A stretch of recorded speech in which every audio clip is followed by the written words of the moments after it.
O Sakamoto, o Trump colocou na rede social lá que ele utiliza, dizendo que acabei de ser informado que a Venezuela comprará somente produtos fabricados nos Estados Unidos, com o dinheiro que receberá do nosso novo acordo.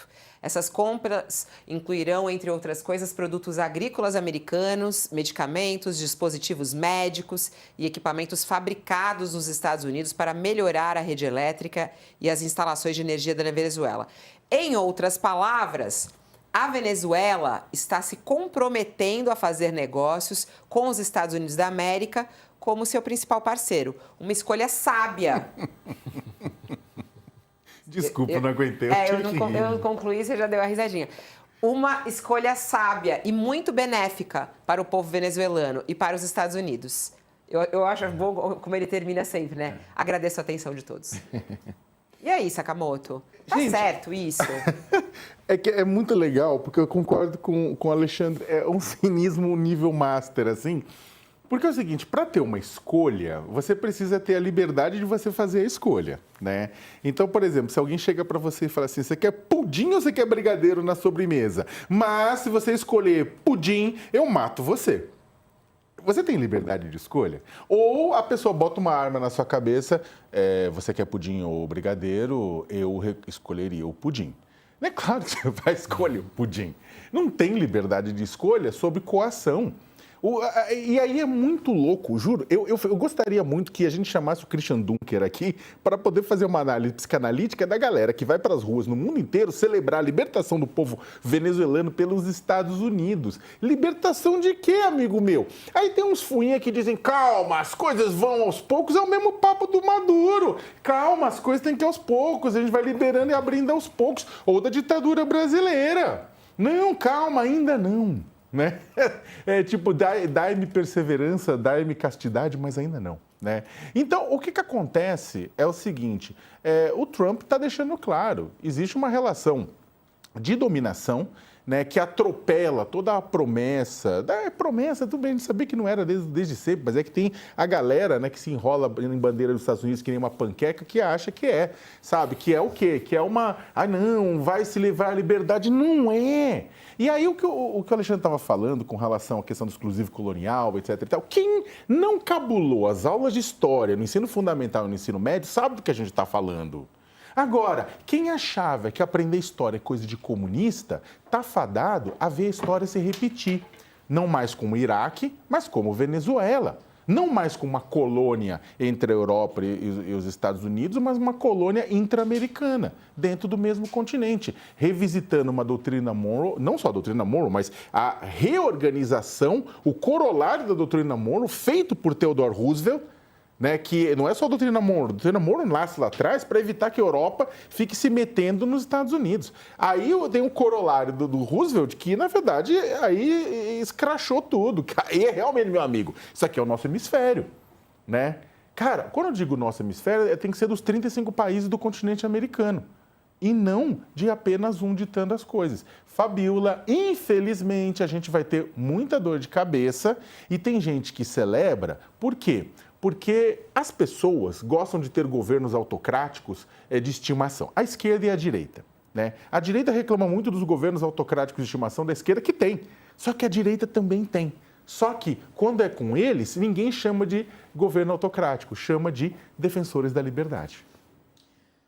O secretário de Estado americano, ele disse que esse plano para eles administrarem a Venezuela, ele tem 3 fases. É a fase da estabilização, a fase da recuperação do país e a fase da transição. Isso foi anunciado ontem pelo governo dos Estados Unidos. Rubio afirmou que o bloqueio das exportações de petróleo venezuelano faz parte dessa primeira fase, que é de estabilização. E Rubio falou que o dinheiro do petróleo apreendido vai beneficiar os venezuelanos, né? E aí casa justamente com essa declaração do presidente dos Estados Unidos, dizendo que é uma decisão muito sábia. Vamos lá, professor Schneider, essas 3 fases, né? O senhor que é, inclusive, professor de gestão pública também, né? Estabilização, recuperação e transição. Esse plano vai dar certo? Bom, a gente precisa primeiro entender o que é esse plano, né? Porque, no fundo, as palavras são ótimas, mas é interessante que quem desestabiliza se propõe a estabilizar, né? Quem tirou o presidente do poder e colocou a sua vice está se propondo agora a estabilizar algo que se criou. A verdade é a seguinte, a gente tem que entender que é possível a gente achar que a Venezuela era uma ditadura, que perseguia jornalistas, que perseguia a oposição, enfim, e que começou a destruir a economia do país, houve fuga de cérebros, tudo isso é verdade. Agora, também é verdade que a gente não pode aceitar que um país decida pelos venezuelanos o que é melhor para eles, né? Um país externo à Venezuela. Esse plano, ele no fundo é apenas uma desculpa para que os Estados Unidos eventualmente consigam dominar política e economicamente o país, inclusive decidir por ele, que é o que está acontecendo agora.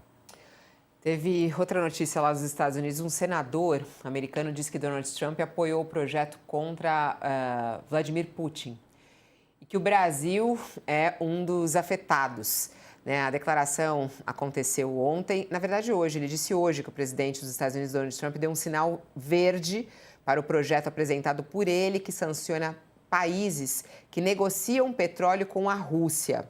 É o Lindsey Graham, é isso? O sobrenome dele, do senador republicano.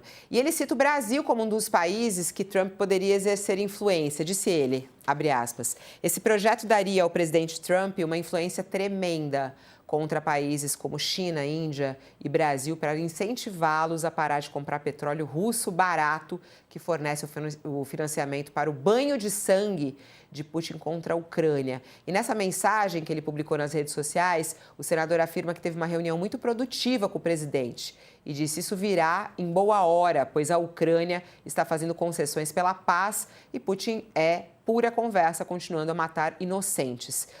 Explica pra gente, Sakamoto, o que está por trás disso? Então, primeiro que essa história já está em andamento. O Trump já tinha feito uma ameaça à Rússia e aos países que são parceiros comerciais da Rússia, né, mesmo com as sanções impostas por conta da invasão da Ucrânia, para pararem de comprar produtos russos, principalmente hidrocarbonetos, né, petróleo e derivados. Inclusive, o Trump sancionou a Índia, né, ele moveu sanções contra a Índia, né, porque a Índia estava compra bastante diesel, né, bastante petróleo russo. E aí houve uma crise e tudo isso mais. Naquele momento, inclusive, levou a Rússia a fazer alguns sinais, houve diálogos, reuniões, Putin, Trump, que não deram em nada. A gente falou que não ia dar em nada, né? Até porque a questão, em última instância, não é apenas sancionar os países que são parceiros comerciais da Rússia, né? É que tipo de comportamento o presidente Donald Trump tem em si em relação a Vladimir Putin. Existe nesse processo aí uma relação de admiração, não de Putin por Trump, mas de Trump por Putin, né? O Trump, ele admira líderes poderosos, Xi Jinping, Putin, né?